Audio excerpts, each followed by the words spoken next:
all of that. How you guys doing? Mike, Pratt Family Homestead. Hey, today I want to work on redoing this 55-gallon chicken water. We put chicken nipples all across this, all around it, about, I don't know how many years ago, 6, 7 years ago. I think the YouTube video that I did about already having this is like 6 years old. I can't believe that at all. This is Mike from the Pratt Family Homestead. Let's check out my heated 55-gallon chicken and duck water. But all these nipples are getting wore out. I just got done drilling one of them out, and I'm a little worried because it was broke and I had to get this out somehow. And I'm a little worried if it's going to hold water. But the plan is to get this all done tonight real quick. It's already getting kind of late. Get all these replaced with brand new ones. And then probably tomorrow, go and see if it's going to actually hold water. That'll be the plan. So, come on. I'll start showing you this and we'll go from there and see what happens.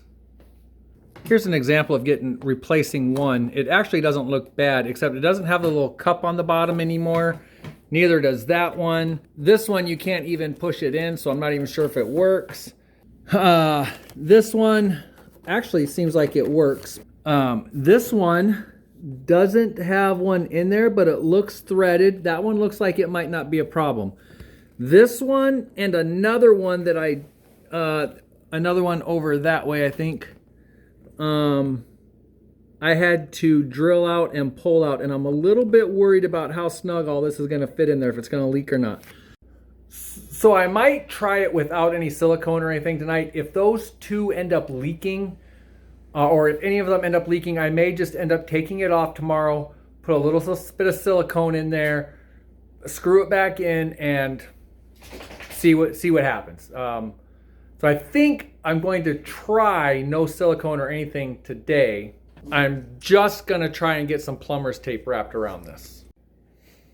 So grand total, here's what we got. We've got 1, this is drilled out, so I'm a little worried. 2, 3, drilled out, a little worried. 4, 5, 6, 7, 8. This one fell out on its own, a little worried. 9, and we're back to the drilled out one. Let's get going on this. Let's start with one that's in theory going to be pretty easy and see how it goes.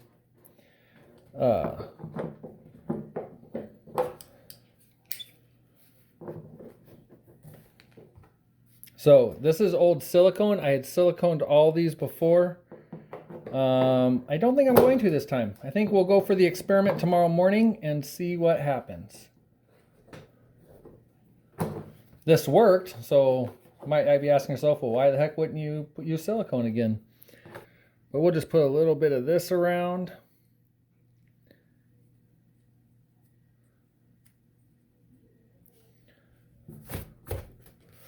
Clean this up a little bit. I'll be sweeping and vacuuming the kitchen after all this, that's for sure. Let's see.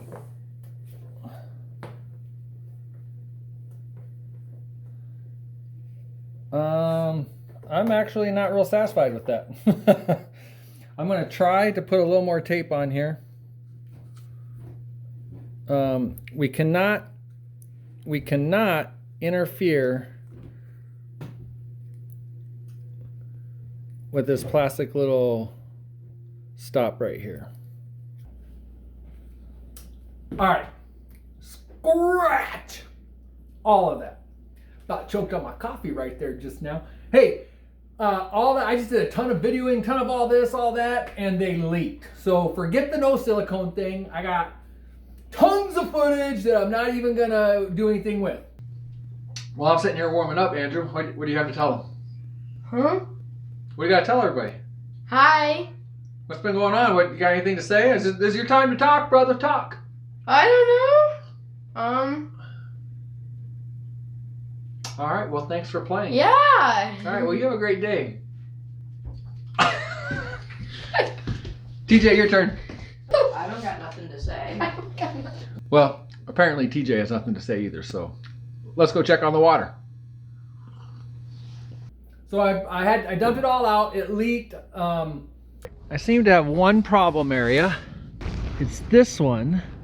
A couple of them leaked really well, so I came back and I undid all of them and I siliconed them. One of them, this one here, the nipple itself was actually leaking. The nipple itself seems to be allowing water out, so there might be some debris in there or something.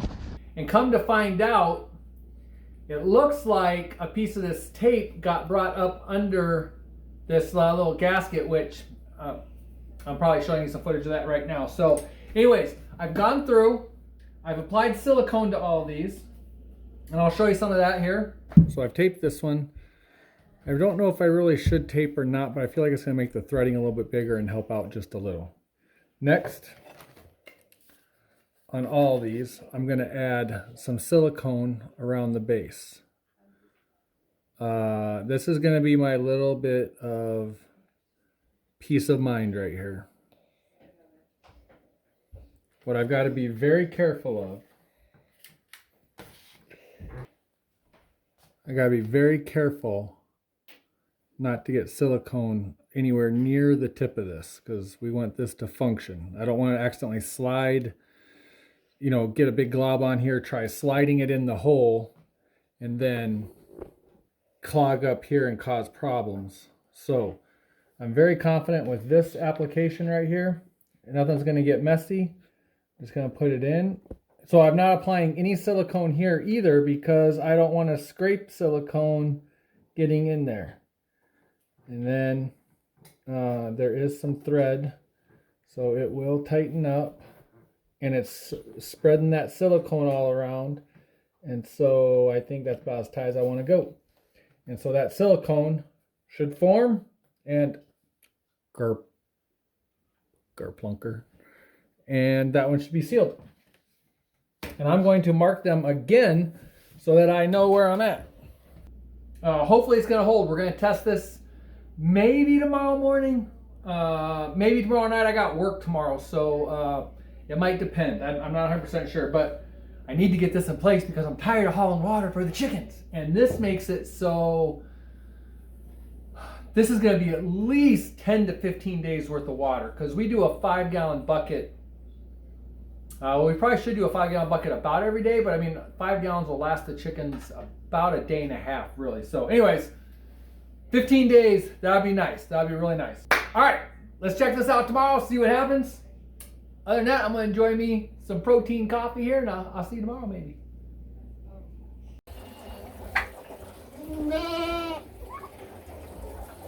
The lighting is not that great in here, but we have it filling. I did a quick check on it outside without a ton of water in it, and it was not leaking.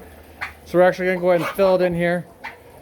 If there is a problem, I'll just siphon it out of there and move it. But I'm very confident in it. Gave the chicken some scratch so I could work in here. Wow, just like that, it's full. I don't have the flashlight on, but it's kind of hard to tell. But here we go. I've already tested this inside. So we just have one of these submersible heaters in there, and you would be amazed at how much, no matter how cold it gets, how those do not freeze up. It has obviously been cold enough a couple times in the past where they did freeze up. I mean, it has happened, but I've had that barrel sitting outside in the like 0 or below wind, and those nipples didn't freeze up with that warm water inside. So it's a really awesome system. Really happy with it, and hopefully it doesn't leak. Let's take another look at it. Okay, you're gonna see a whole lot of dust particles and stuff probably because I do have the flashlight on now. I did have this nipple was leaking, but I think it has stopped. It was a steady stream, so I'll have to keep an eye on that for sure. It did create a bit of a mess down here, and I hate water being in the coop, but this is how we're doing this for right now. If this thing were to explode and have a catastrophic failure, these chickens have a ton of area to go around and not be in the water. All of that is way uphill. They have their roosts. It's not super cold right now. Ultimately, I probably will get it put right outside that door right there. But for right now, this is what we're doing. So, it looks like a success to me. Thanks for watching, guys. Appreciate it. And we'll talk to you later. I'll keep you updated if this thing has any problems. All right. Just real quick here. It's the next day. It's holding water, no problem. It's not leaking. It's doing great. But it's not leaking. I've done a little bit of cleanup in here today. Changing out nesting boxes and stuff. But yep, it's doing good. Chickens are doing good. Turkeys want in. Goats are wondering what the heck's going on. We lay straw down on the floor and pine shavings in the boxes. Flake pine shaving in the boxes. So yeah, thanks again guys for dropping by. We'll see you real soon.